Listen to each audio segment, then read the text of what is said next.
Ladies, cette vidéo est pour vous. Pendant mes suivis, je pose souvent la question: tu en es où au niveau de ta période de règles? Cette question n'est pas anodine puisque souvent ce sont des femmes qui ne comprennent pas pourquoi elles ont tendance à prendre du poids justement autour de leur période de règles et aussi pourquoi elles ont plus faim.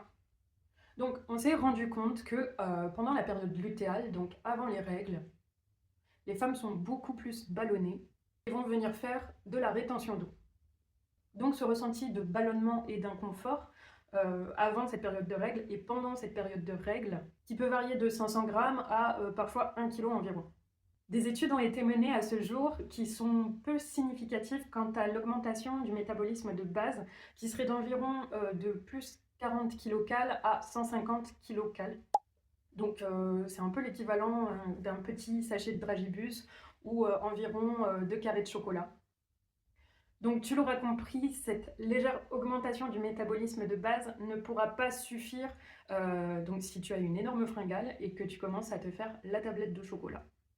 D'accord, super, mais du coup, ça m'indique toujours pas ce que je dois faire en cas de grosse fringale. Donc voici quelques conseils hygiéno-diététiques que tu pourrais appliquer.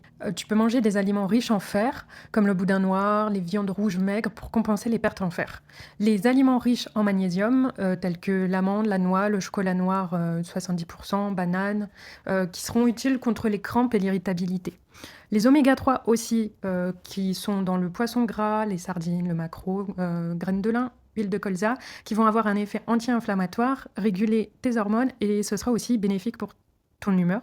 Consommer des fruits et légumes qui sont riches en fibres, en antioxydants et en eau pour limiter la rétention d'eau justement et améliorer ton transit et surtout l'hydratation, boire au moins 1,5 litre à 2 litres par jour pour prévenir les ballonnements et les migraines. Tu peux aussi fractionner tes repas en mangeant un peu plus souvent, mais mieux. Par exemple, faire 3 repas principaux avec 1 à 2 collations équilibrées. Si cette vidéo t'a plu, n'hésite pas à t'abonner pour plus de conseils, liker et partager. Bisous!